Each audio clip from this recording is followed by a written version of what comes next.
Hello friends, my name is Aji and welcome to my channel Nursing Exam Review, and today we are going to discuss about hypo and hyperthyroidism. നമുക്ക് ആദ്യം definition നോക്കാം. Hypothyroidism and hyperthyroidism.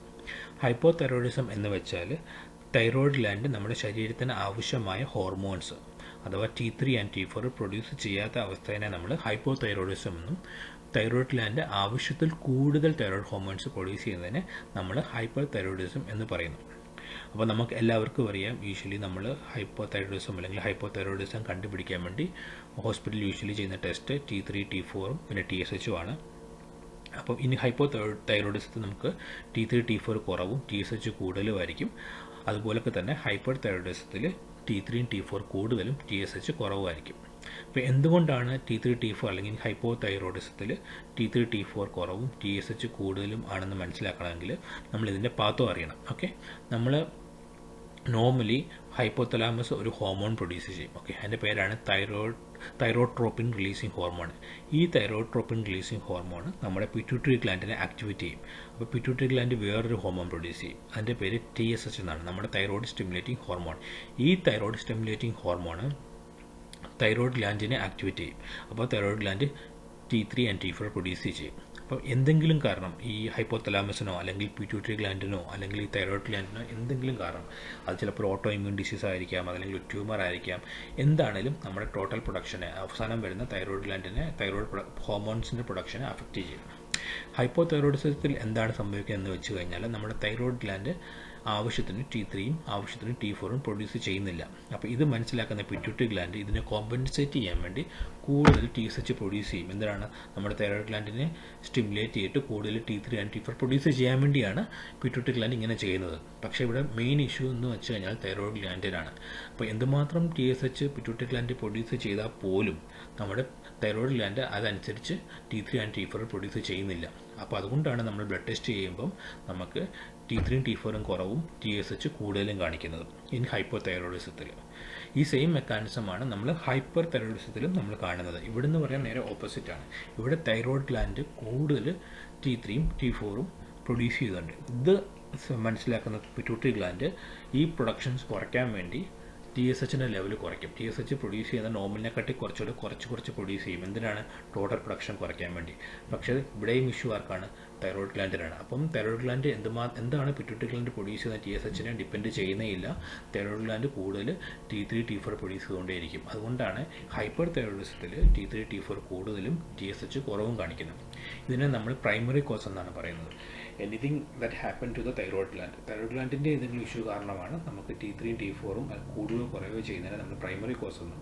എന്നാൽ pituitary ഗ്ലാൻഡിൻ്റെ പ്രോബ്ലമാണ്. Pituitary gland പ്രോപ്പറായിട്ട് TSH കൊടുക്കാത്തത് കൊണ്ടായിരിക്കാം ചിലപ്പം thyroid gland പ്രോപ്പറായിട്ട് ഫങ്ഷൻ ചെയ്യാത്തത്. അതിനെ നമ്മൾ സെക്കൻഡറി എന്നും, അതുപോലൊക്കെ തന്നെ ഹൈപ്പോതലാമസ് ആണ് പ്രോപ്പറായിട്ട് ഫങ്ഷൻ ചെയ്യാത്തതെങ്കിൽ നമ്മൾ ടേർഷ്യറി എന്ന് നമ്മൾ പറയും. പക്ഷേ അതിനെപ്പറ്റി ഒന്നും അനുസരിച്ച് ക്വസ്റ്റ്യൻസ് ഒന്നും വരാറില്ല, അറിയാൻ വേണ്ടി ജസ്റ്റ് ഒന്ന് പറഞ്ഞാണ്.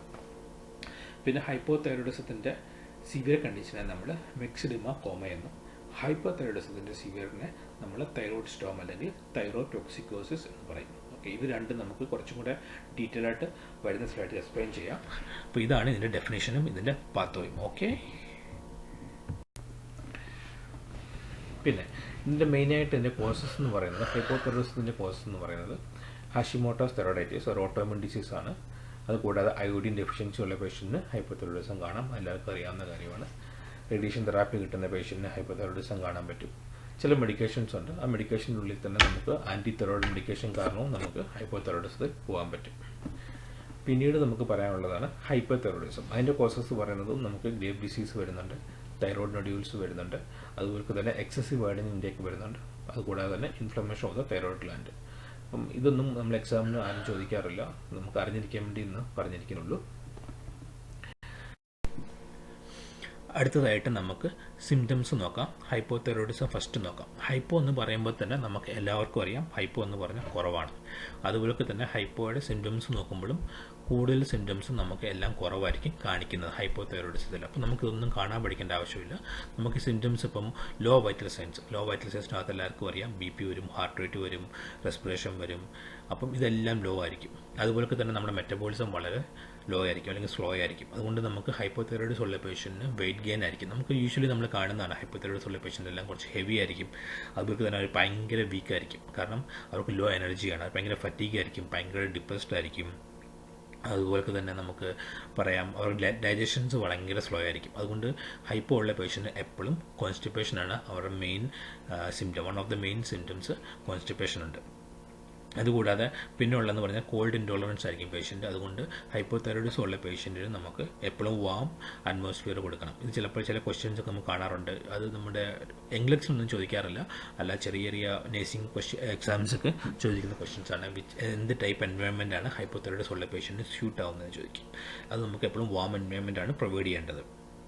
അതുകൂടാതെ തന്നെ ഹൈപ്പോതൈറോയിഡിസത്തിൻ്റെ പേഷ്യൻറ്റിൽ നമുക്ക് എപ്പോഴും സ്കിന്നൊക്കെ ഭയങ്കര ഡ്രൈ ആയിരിക്കും, മുഖമൊക്കെ ഫേഷ്യൽ പഫ്നെസ് ഒക്കെ കാണാൻ പറ്റും. അതൊക്കെയാണ് നമ്മുടെ ഹൈപ്പോതൈറോയിഡിസത്തിൽ വരുന്ന മെയിൻ സിംറ്റംസ്. ഹൈപ്പോതൈറോയിഡിസം ആണെങ്കിൽ നേരെ ഓപ്പോസിറ്റ് ആയിരിക്കും. നമ്മൾ എന്തൊക്കെയാണോ ലോ പറയുന്നത് അതെല്ലാം ഇവിടെ ഹൈ ആയിരിക്കും. ഇപ്പോൾ ലോ ബി പി പറഞ്ഞിടത്തെല്ലാം ഹൈ ബി പി വരും, ലോ റെസ്പിറേഷൻ പറഞ്ഞിടത്തെല്ലാം ഹൈ റെസ്പിറേഷൻ വരും. മെറ്റബോളിസം ലോ പറഞ്ഞ ഹൈപ്പോതൈറോയിഡിസത്തിൽ ഇവിടെ ആകുമ്പം ഹൈ വരും. അപ്പം നമ്മുടെ മെറ്റബോളിസം കൂടുതലാകുമ്പോൾ വെയിറ്റ് ലോസ് വരും പേഷ്യൻറ്റിന്. നമ്മൾ ഹൈപ്പോതൈറോയിഡിസം നമ്മൾ പറഞ്ഞ പേഷ്യൻ്റ് ഡിപ്രസ്ഡ് ആണ്. ഇവിടെ പേഷ്യൻ്റ് ഭയങ്കര അജിറ്റേറ്റഡ് ആയിരിക്കും, ഭയങ്കര എനർജറ്റിക് ആയിരിക്കും. ഒരു കാര്യത്തിൽ നിന്ന് അടുത്ത കാര്യത്തിലോട്ട് ഇങ്ങനെ തുള്ളിച്ചാടി ഇങ്ങനെ നടന്നുകൊണ്ടേയിരിക്കും. അവർ ഒരു റെസ്റ്റ് എടുക്കാതെ കണ്ടിന്യൂസ് ആയിട്ട് ഭയങ്കര ആക്റ്റീവായിരിക്കും അവർ. അതുപോലെ തന്നെ ഇവിടെ നമുക്ക് ഡൈജഷൻ കൂടുതലായിരിക്കും. അതുകൊണ്ട് ഡയറിയാണ് ഹൈപ്പോതൈറോയിഡിസം നമ്മൾ കാണുന്നത്. പിന്നെ ഹീറ്റ് ഇൻടോളറൻസ് ആയിരിക്കും. പേഷ്യൻറ്റിന് ഒരിക്കലും വാം എൻവയോൺമെൻറ്റ് കൊടുക്കാൻ പാടില്ല. പേഷ്യൻറ്റിന് കോൾഡായിട്ടുള്ള എൻവയോൺമെൻറ്റ് പ്രൊവൈഡ് ചെയ്യണം. പിന്നെ അവരുടെ സ്കിൻ എപ്പോഴും ഒരു സ്വെറ്റി സ്കിൻ ആയിരിക്കും. അതുപോലെ തന്നെ ഇവിടെ ഏറ്റവും ഇമ്പോർട്ടൻ്റ് ആയിട്ട് ഹൈപ്പോതൈറോയിഡിസം ഉള്ള പേഷ്യൻറ്റിന് നമ്മൾ കാണുന്നത് എക്സോഫ്താൽമോസും ഗോയിറ്ററും ഉണ്ട്. ഈ രണ്ട് സിംറ്റംസ് ഇവിടെ കണ്ടു കഴിഞ്ഞാൽ നമ്മൾ ഓർത്തോണം ഇത് ഹൈപ്പോതൈറോയിഡിസം ആണ്. അപ്പം ഈ എക്സോഫ്താൽമോസ് ഉള്ള പേഷ്യൻ്റ് നമ്മൾ 2-3 പേഷ്യൻ്റ് എഡ്യൂക്കേഷൻ നമ്മൾ കൊടുക്കണം. അതിലൊന്നാണ് പേഷ്യൻറ്റിനോട് എപ്പോഴും ഇങ്ങനെ ഐ ഇട്ട് എക്സസൈസ് ചെയ്യാൻ പറയണം. അതുപോലൊക്കെ തന്നെ വേറെ മറ്റൊന്നെന്ന് പറഞ്ഞാൽ നമ്മുടെ ഐ ഡ്രോപ്സ് പ്രൊവൈഡ് ചെയ്യണം പേഷ്യൻറ്റിന്. നമ്മൾ യൂഷ്വലി നമ്മൾ കോമൺ ആയിട്ട് ഉപയോഗിക്കുന്ന ആർട്ടിഫിഷ്യൽ ടിയർ ഡ്രോപ്സ് മതി. ഒരിക്കലും ഐ ഡ്രൈ ആവാൻ നമ്മൾ സമ്മതിക്കില്ല. അപ്പോൾ അതിനുവേണ്ടി നമ്മൾ ഐ ഡ്രോപ്സ് പ്രൊവൈഡ് ചെയ്യും. പിന്നെ നമ്മൾ പേഷ്യൻറ്റിന് ഐ പാച്ച് അല്ലെങ്കിൽ സൺഗ്ലാസസ് ഒക്കെ പ്രൊവൈഡ് ചെയ്യും. പിന്നെ അതുപോലെ തന്നെ നമ്മൾ പേഷ്യൻറ്റിനോട് പറയണം ഒരിക്കലും കണ്ണിങ്ങനെ മസാജ് ചെയ്യാൻ പാടില്ല. മസാജ് ചെയ്ത് കഴിഞ്ഞാൽ നമുക്കത് വീണ്ടും കൂടുതൽ ഇഷ്യൂസിലോട്ട് പോകും. അതുകൊണ്ട് ഐ മസാജ് ചെയ്യാൻ പാടില്ല എന്ന് പറയണം. ഓക്കെ. അപ്പോൾ അടുത്തതായിട്ട് നമുക്ക് കോംപ്ലിക്കേഷൻസ് നോക്കാം. നമ്മൾ ആദ്യത്തെ ഫസ്റ്റ് സ്ലൈഡിൽ പറഞ്ഞതാണ് ഹൈപ്പോതൈറോയിഡിസത്തിൻ്റെ സിവിയർ കണ്ടീഷനാണ് നമ്മൾ മെക്സിഡിമ കോമ എന്ന് പറയും. അപ്പോൾ ഓൾറെഡി നമ്മൾ പറഞ്ഞായിരുന്നു ഹൈപ്പോതൈറോയിഡിസത്തിൽ വൈറ്റൽസ് എല്ലാം ലോ ആയിരിക്കും എന്ന് പറഞ്ഞു. അപ്പം മെക്സിഡിമ കോമ വരുമ്പോഴത്തേക്ക് ഇത് സിവിയർലി ലോ ആയിപ്പോവും. അപ്പം പേഷ്യൻ്റ് റെസ്പിറേഷനൊക്കെ സിവിയർലി റെസ്പിറേറ്ററി ഒത്തിരി കുറഞ്ഞു കഴിഞ്ഞാൽ നമുക്ക് എല്ലാവർക്കും അറിയാം പേഷ്യൻ്റ് റെസ്പിറേറ്ററി ഫെയിലിയറിൽ പോകും. അപ്പം ഏതൊരു പേഷ്യൻ്റ് ആണെങ്കിലും മെക്സിഡിമ കോമയുള്ള പേഷ്യൻറ്റിൻ്റെ ഏറ്റവും ഇമ്പോർട്ടൻ്റ് ആയിട്ട് നമ്മൾ നോക്കേണ്ട കാര്യം പേഷ്യൻ്റെ എയർവേ ആണ്. പേഷ്യൻ്റ് റെസ്പിറേറ്ററി ഫെയിലിയർ പോകാനുള്ള ചാൻസ് വളരെ കൂടുതലാണ്. അതുകൂടാതെ നമ്മൾ ഓൾറെഡി പറഞ്ഞു പേഷ്യൻറ്റിൻ്റെ എല്ലാം ലോ ആയിരിക്കും, സിവിയർലി ലോ ആയിരിക്കും എന്ന് പറഞ്ഞു. അപ്പം പേഷ്യൻറ്റിൻ്റെ ഓക്സിജനൊക്കെ ഭയങ്കര ലോ ആയിരിക്കും, ഹൈപ്പോക്സി ആയിരിക്കും. ഹൈപ്പോക്സി ഉള്ള പേഷ്യൻറ്റിന് നമുക്ക് ഏറ്റവും അധികം കാണാൻ പറ്റുന്ന ചേഞ്ചസ് ആണ് മെൻ്റൽ സ്റ്റാറ്റസ് ചേഞ്ചസ്. നമുക്ക് അതുപോലെ തന്നെ അവർ ഹൈപ്പോതെർമിക് ആയിരിക്കും, അവരുടെ ബി പി കുറയും, ടെമ്പറേച്ചർ കുറയും, എല്ലാം ലോ ആയിരിക്കും. അതിനെയാണ് നമ്മൾ മെക്സിഡിമ കോമ എന്ന് പറയുന്നത്. മെക്സിഡിമ കോമ എന്ന് പറഞ്ഞാൽ അത് എമർജൻസി കണ്ടീഷനാണ്. അപ്പോൾ ഏതെങ്കിലും ഒരു പേഷ്യൻറ്റ് മെക്സിഡിമ കോമ സസ്പെക്ട് ചെയ്യുക അല്ലെങ്കിൽ ഡയഗ്നോസ് ചെയ്ത് കഴിഞ്ഞാൽ നമ്മുടെ പേഷ്യൻറ്റിൻ്റെ ബെഡ് സൈഡിൽ ട്രക്യോസ്റ്റമി കിറ്റ് അല്ലെങ്കിൽ എൻഡോട്രക്കിൽ ഇൻറ്റുബേഷൻ്റെ കിറ്റ് എപ്പോഴും റെഡി ആയിരിക്കണം. അതൊരു പ്രയോറിറ്റി ഫൈൻഡിങ് ആണ്. അതൊരു ഒത്തിരിയും എക്സാംസിനൊക്കെ ചോദിക്കുന്ന ക്വസ്റ്റ്യനാണ് ഹൈപ്പോതൈറോയിഡിസം ഉള്ള പേഷ്യൻറ്റിന് അല്ലെങ്കിൽ മെക്സിഡിമ കോമയിലോട്ട് പോയ പേഷ്യൻറ്റിൻ്റെ പ്രയോറിറ്റി അസസ്മെൻറ്റ് എന്താണെന്ന് ചോദിച്ചു കഴിഞ്ഞാൽ അത് റെസ്പിറേഷനാണ്, റെസ്പിറേറ്ററി ഫെയിലിയർ ആണ്. അപ്പം അത് നമുക്ക് അതിൻ്റെ ട്രീറ്റ്മെൻറ്റായിട്ട് നമ്മളെപ്പോഴും നമ്മുടെ ബെഡ് സൈഡിൽ വെച്ചേക്കേണ്ട കാര്യം എന്ന് പറഞ്ഞാൽ ട്രക്യോസ്റ്റമി കിറ്റ് അല്ലെങ്കിൽ എൻഡോട്രക്കിൽ ഇൻറ്റുബേഷൻ കിറ്റ് നമ്മൾ എപ്പോഴും റെഡി ആയിരിക്കണം. എന്നാൽ ഹൈപ്പർ തൈറോയിഡിസത്തിൽ നമ്മൾ കാണുന്നത് തൈറോയിഡ് സ്റ്റോം അല്ലെങ്കിൽ തൈറോയിഡ് ടോക്സിക്കോസിസ് ആണ്. നമ്മൾ ഓൾറെഡി പറഞ്ഞതാണ് ഹൈപ്പർ തൈറോയിഡിസത്തിൽ B P, heart rate, temperature എല്ലാം കൂടുതലായിരിക്കുന്നത്. അപ്പം ഇവിടെ വരുമ്പോഴത്തേക്ക് അത് സിവിയർലി ഒത്തിരി കൂടും. ബി പി ഒക്കെ നമ്മൾ ഹൈപ്പർ തൈറോയിഡിസിൽ കാണുന്നതിനെക്കാട്ടിൽ ഒത്തിരിയും കൂടും. അപ്പം നമ്മൾ ഇവിടെ വരുമ്പോൾ നമ്മുടെ പ്രയോറിറ്റി എന്ന് പറഞ്ഞു കഴിഞ്ഞാൽ നമ്മൾ വൈറ്റൽ സെൻസ് ചെക്ക് ചെയ്യുക എന്നുള്ളതാണ്. വൈറ്റൽ സെൻസ് ചെക്ക് ചെയ്തിട്ട് ബി പി അല്ലെങ്കിൽ എന്താണ് കൂടുതലുള്ളതെന്ന് വെച്ച് കഴിഞ്ഞാൽ നമ്മൾ എത്രയും പെട്ടെന്ന് ഡോക്ടറിനെ ഇൻഫോം ചെയ്യുകയാണ് നമ്മുടെ ഇവിടുത്തെ പ്രയോറിറ്റി. ഓക്കെ. അടുത്തതായി നമുക്ക് ഡയറ്റ് നോക്കാം. ഡയറ്റ് ഹൈപ്പോതൈറോയിഡിസത്തിൽ നമ്മൾ പറഞ്ഞായിരുന്നു മെയിൻ സിംറ്റം എന്ന് പറഞ്ഞു കഴിഞ്ഞാൽ ഒന്ന് വെയിറ്റ് ഗെയിൻ ആണ്, മറ്റൊന്ന് കോൺസ്റ്റിപ്പേഷൻ ആണ്. അപ്പോൾ വെയിറ്റ് ഗെയിന് വേണ്ടി നമ്മൾ ലോ കലോറി ഡയറ്റും കോൺസ്റ്റിപ്പേഷന് വേണ്ടി നമ്മൾ ഹൈ ഫൈബർ റിച്ച് ഡയറ്റും കൊടുക്കും. എന്നാൽ ഹൈപ്പർ തൈറോയിഡിസത്തിൽ നമ്മൾ പറഞ്ഞായിരുന്നു വെയിറ്റ് ലോസും ഡയറിയാണ്. അപ്പോൾ അതിന് വേണ്ടി നമ്മൾ ഹൈ കലോറി ഡയറ്റ് എന്ന് പറഞ്ഞാൽ high carbohydrate and high protein diet കൊടുക്കും. ഡയറിക്ക് വേണ്ടി നമ്മൾ ലോ ഫൈബർ ഡയറ്റ് കൊടുക്കും. ഇതാണ് നമ്മൾ ഡയറ്റ് മെയിനായിട്ട് ശ്രദ്ധിക്കേണ്ട കാര്യങ്ങൾ. നെക്സ്റ്റ് നമുക്ക് ഫാർമക്കോളജി നോക്കാം. ഹൈപ്പോ തൈറോയിഡിസത്തിന് കൊടുക്കുന്ന മെയിൻ മെഡിസിനാണ് ലിവോതെറോക്സിൻ. നമുക്ക് എല്ലാവർക്കും അറിയാവുന്നതാണ്, രാവിലെ എംപ്റ്റി സ്റ്റൊമക്കിൽ കൊടുക്കുന്ന മെഡിസിനാണ്. അപ്പോൾ 2-3 കാര്യങ്ങൾ നമ്മൾ ലിവോതെറോക്സിൻ എടുക്കുന്ന പേഷ്യൻറ്റിന് ഓർത്തിരിക്കേണ്ടതാണ്. ഒന്ന്, നമ്മളിത് ലൈഫ് ലോങ് എടുക്കുന്ന മെഡിസിനാണ്. നമ്മൾ 1 മന്തോ 2 മന്തോ എന്നും എടുത്തിട്ട് സ്റ്റോപ്പ് ചെയ്യാൻ പാടില്ല. നമ്മൾ എപ്പോൾ സ്റ്റോപ്പ് ചെയ്യുന്നതിന് മുമ്പും അല്ലെങ്കിൽ ഡോക്ടറിൻ്റെ കൺസൾട്ടേഷൻ ഇല്ലാതെ ഈ മെഡിസിൻ ഒരിക്കലും സ്റ്റോപ്പ് ചെയ്യാൻ പാടില്ല. പിന്നീട് നമ്മൾ എപ്പോഴും ഈ മെഡിസിനെ എംപ്റ്റി സ്റ്റൊമക്കിലേ എടുക്കാറുള്ളൂ. അതുപോലെ തന്നെ നമ്മൾ ഈ മെഡിസിൻ മറ്റൊരു മെഡിസിനുമായിട്ട് മിക്സ് ചെയ്യാൻ പാടില്ല. പിന്നെ ഈ മെഡിസിൻ പ്രഗ്നൻസി സേഫാണ്. പ്രഗ്നൻറ്റ് മദേഴ്സിനും ഈ മെഡിസിൻ എടുക്കാവുന്നതാണ്. പിന്നെ ഹൈപ്പർ തൈറോയിഡിസം എടുക്കുന്ന മെഡിക്കേഷൻസ് ആണ് പൊട്ടാഷ്യം, അയോഡൈൻ എടുക്കുന്നുണ്ട്, പ്രൊപ്പൈൽ തയോയുറാസിൽ എടുക്കുന്ന patient complaints of fever and sore throat പറയുകയാണെങ്കിൽ നമ്മൾ ഡോക്ടറെ ഇൻഫോം ചെയ്യണം, മെഡിസിൻ സ്റ്റോപ്പ് ചെയ്യണം, അതിൻ്റെ സൈഡ് എഫക്റ്റാണ്.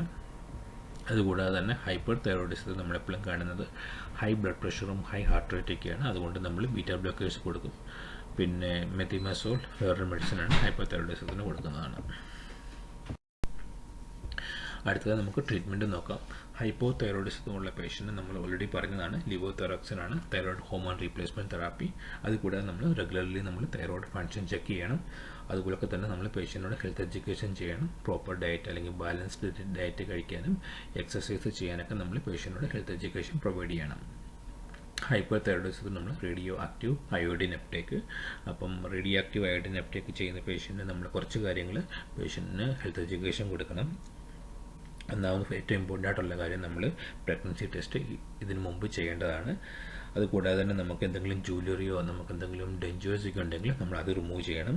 അതുകൂടാതെ നമ്മൾ ഡോക്ടറോട് മോസ്റ്റ് ടൈംസിലും ഒരു ആൻറ്റി തൈറോയിഡ് മെഡിക്കേഷൻസ് ഹോൾഡ് ചെയ്യാറുണ്ട്. അത് നമ്മൾ doctor already may be 3 to 5 days അല്ലെങ്കിൽ ചിലപ്പോൾ 5 to 7 daysലേക്ക് പ്രൊസീജിയറിന് മുമ്പ് ആൻറ്റി തൈറോയിഡ് മെഡിക്കേഷൻസ് ഹോൾഡ് ചെയ്യാറുണ്ട്.